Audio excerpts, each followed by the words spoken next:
brighter future. That's why You have, in your closing remarks, laid down a challenge, and let me say, not on behalf of NATO, but upon behalf of a NATO Parliamentary Assembly, that our appetite for your membership of NATO is undimmed. And you are travelling along a road towards membership. There are still corners to turn and hurdles to overcome, but we want to work with you to ensure that you travel down that road and arrive at the destination. And that's one of the reasons why we're having this seminar here today in Tbilisi. I'd like to thank you, David Yuzupashvili, as Speaker, and thank the Georgian Parliament and the head of the Georgian delegation, who's chairing the session this morning, Irakli Sesiashvili, for hosting this event. This is the fourth Rose Roth seminar hosted by the Georgian Parliament, and Georgia is regularly visited by delegations from our Assembly.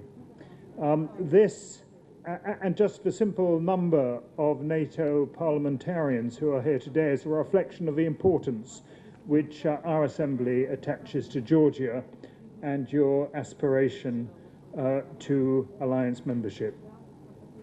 One of the key goals of Rose Roth seminars is to facilitate and promote dialogue. These seminars are therefore as inclusive as possible, and all participants, be they parliamentarians or speakers, experts or other representatives from civil society, are encouraged to take the floor. The intention is to ensure that pluralistic exchanges can take place about national, regional and international issues. Let me say a few words about the important political transition which took place following last October's parliamentary elections. The NATO Parliamentary Assembly participated in the international election monitoring mission for those elections, which were judged free and fair. Free and fair elections are obviously crucial for a nation seeking membership of key democratic international institutions. But that's only part of the story. Equally important is the ability to implement the results of elections and demonstrate the transfer of power from one party to another. It's a sad fact that since independence in 1991, Georgia has not had any transitions of power simply through the ballot box. It's now doing that for the first time. Indeed, there's a certain irony in that the real success of a Rose Revolution was shown by the architects of that revolution accepting their own electoral defeat. This is a crucial milestone for Georgia's democratic evolution and a chance to show other young democracies that transition and the cohabitation of political opponents can take place. The NATO Parliamentary Assembly doesn't take sides on national party politics. We see Georgia as one entity, united by its Euro-Atlantic aspirations. However, as outside observers, we also see harsh accusations being made and often bitter claims and counterclaims about past and present politically motivated prosecutions. These accusations make your friends from abroad feel uncomfortable because the rule of law, the independence of the judiciary and the rights of the individual go hand in hand with a commitment to democracy. In politics, we're probably all guilty of seeing ourselves as angels and our opponents as demons.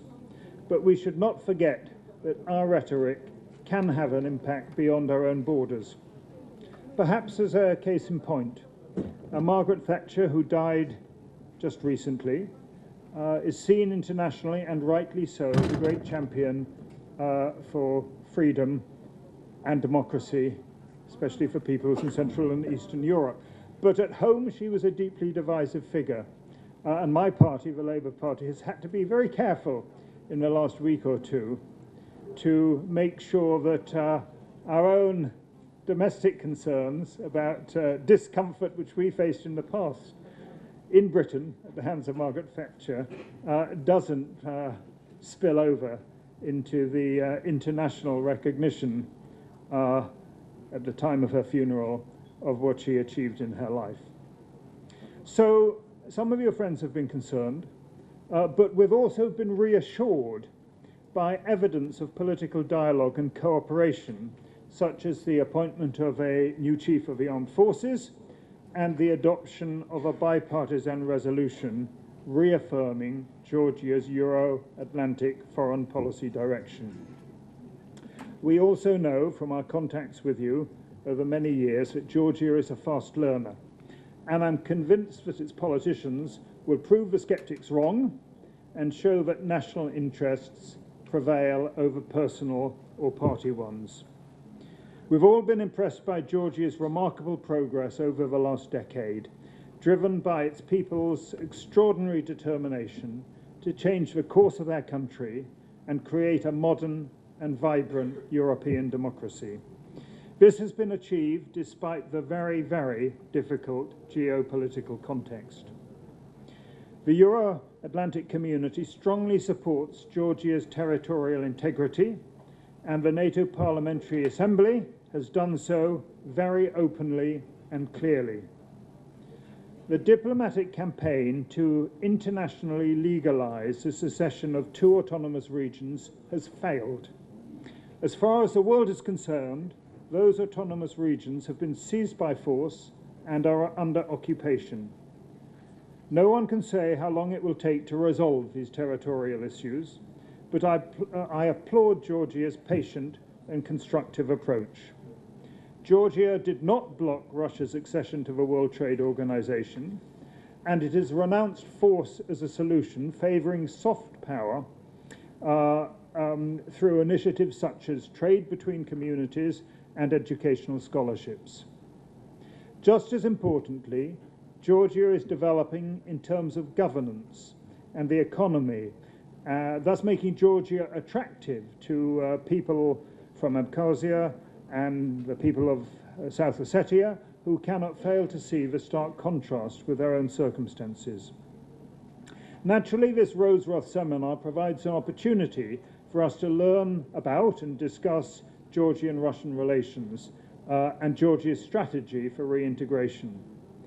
We will also discuss other regional political and security questions, such as Nagorno-Karabakh and the prospects for reconciliation between Armenia and Turkey. Let me make one final point. Georgia's contribution to the NATO-led ISAF force in Afghanistan.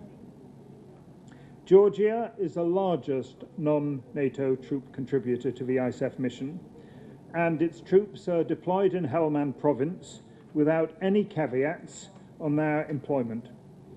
I visited Helmand province on several occasions and had the opportunity to see the vitally important contribution which Georgia is making. On behalf of us all, members of the NATO Parliamentary Assembly, I'd like to express our gratitude and admiration for Georgia's commitment and to pay tribute to those who have lost their lives in the quest to bring a stable and secure future for the people of Afghanistan. So let me recall that NATO's leaders are on record as stating that Georgia will become a member of the alliance, and I hope that our meetings here over the next few days will hope to bring the day when it happens closer. Thank you.